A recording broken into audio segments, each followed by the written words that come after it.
She checked into hotels under 6 different names. She spoke 5 languages, sometimes switching mid-sentence without meaning to. She scraped every fingerprint from her own hands, not damaged them, not burned them, but sanded them down, one by one, until there was nothing left to lift. And 2 days before she died, she filed the labels out of her own clothes, not just the brand tags, every single one, down to the laundry marks. Whoever she was, she had spent years making sure no one would ever find out.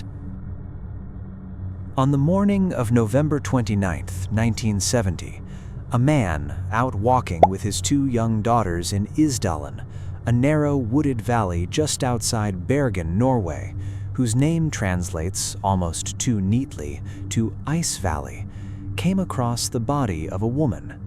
She was lying among the rocks, badly burned near a small fire that had clearly consumed most of her clothing and a portion of her remains. Scattered near her were an umbrella, a passport-sized photograph that didn't match any known identity, and the melted remnants of what investigators would later determine had been 2 nearly empty bottles, one of liquor, one of sleeping pills. Bergen in 1970 was a quiet port city, more accustomed to fishing disputes and the occasional drunken disorderly than anything resembling international intrigue. The local police, called to the scene, initially treated it the way they'd treat any death in the wilderness, an accident or a suicide, someone who had wandered into the valley alone and never come back out. There was no reason yet to think otherwise. That would change within days.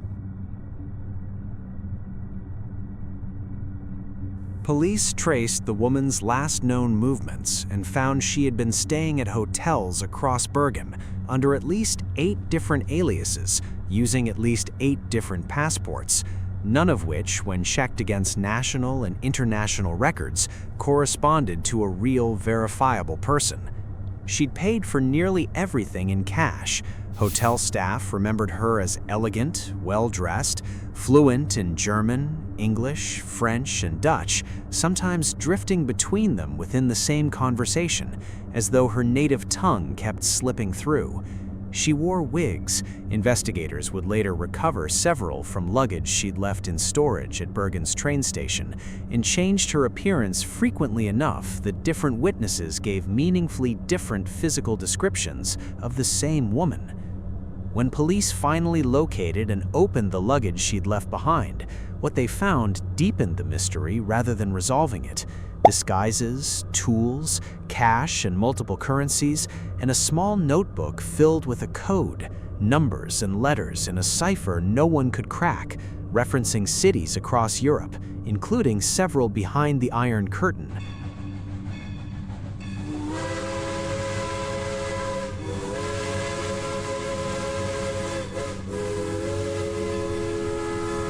She had, it seemed, spent recent weeks moving through Norway in a deliberate, evasive pattern, taking trains part way, then switching to buses, doubling back through towns, checking in under one name and checking out under another, as though following a route designed less to get somewhere than to make sure no one could follow. The Bergen police, out of their depth, brought in Norway's national security services. This was no longer a wilderness death. It was 1970, deep in the Cold War, in a country bordering the Soviet-aligned world by a thin strip of Arctic geography, and a woman with no verifiable identity, fluent in half a dozen languages, carrying encoded notes and traveling under false names, had just been found dead a few weeks after arriving. The autopsy complicated things further rather than settling them. The woman had died from a combination of factors: carbon monoxide inhalation from a fire and a toxic level of sleeping pills in her system, consistent on paper with either an accidental overdose near a campfire she'd lit for warmth or with suicide. But there were details that sat uneasily with either conclusion. Her shoes had been placed neatly beside her body, an oddly composed detail for a chaotic, accidental death, but though not unheard of before a suicide. She had also, it appeared, sustained injuries, including a broken neck, that some in the investigation felt were inconsistent with a simple collapse near a fire, though this was disputed within the case itself and never conclusively resolved. What was undisputed was the effort she had gone to before her death to make sure she could never be identified afterward. In the days leading up to it, hotel staff recalled her buying gloves and, separately, filing tools. Every clothing label she owned, designer marks, laundry tags, even the small manufacture stitching sewn into hems had been carefully removed. Most strikingly, her fingertips showed clear signs of having been deliberately abraded, the ridges of her own fingerprints sanded down, not from labor or injury, but methodically, finger by finger, as though she had rehearsed disappearing long before she needed to. Norwegian police, working alongside the security services, tried to build a timeline of her final months. She had apparently entered Norway from Belgium earlier that year, and before that moved through France, Switzerland, and Germany under a rotation of the same false identities. Always cash, always alone, always careful. Witnesses in Stavanger, a city she'd passed through weeks before Bergen, recalled a woman answering her description asking pointed, oddly specific questions about a nearby military installation and a site connected to NATO exercises. It was enough for investigators to seriously entertain the possibility that she had been an intelligence operative, a spy in the plainest sense of the word, operating under deep cover in a country whose strategic position, bordering both NATO's northern flank and the Soviet sphere, made it a natural site for exactly that kind of activity during the Cold War's most paranoid years.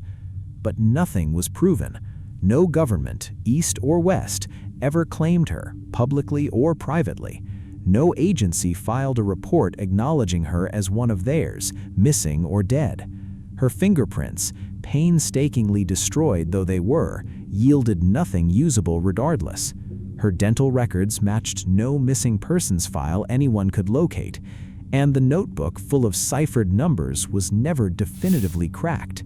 Some codebreakers who examined it in the following years suggested it resembled hotel booking codes or currency exchange notations rather than anything resembling espionage tradecraft, while others maintained it was consistent with contact protocols used by intelligence services of the era. Both readings remained plausible. Neither was ever confirmed. An inquest was held in early 1971.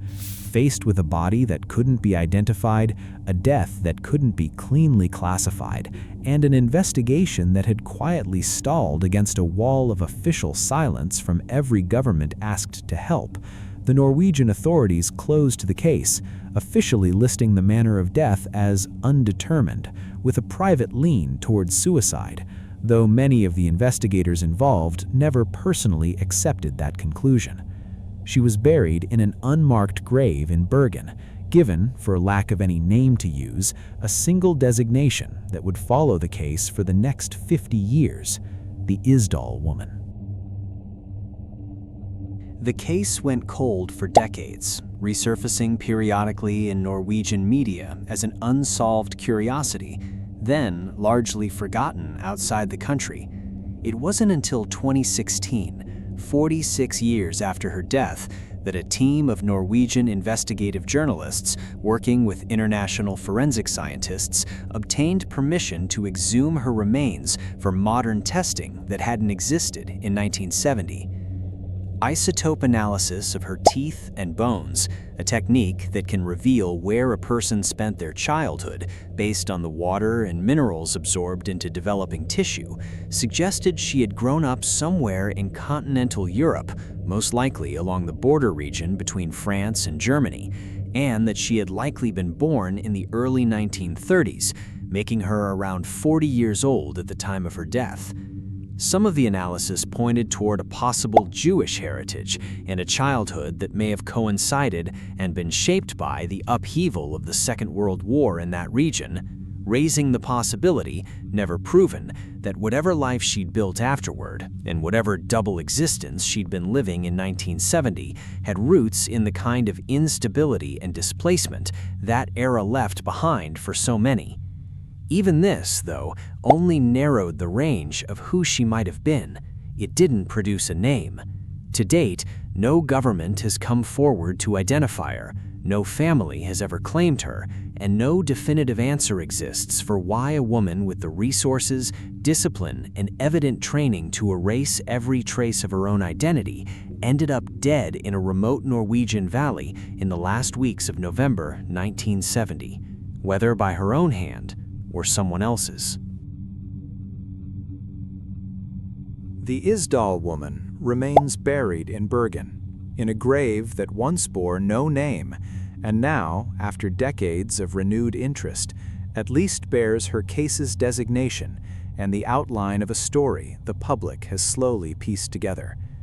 Documentaries, journalists, and amateur researchers continue to submit theories: Cold War spy, defector, someone fleeing a life rather than living one for a government.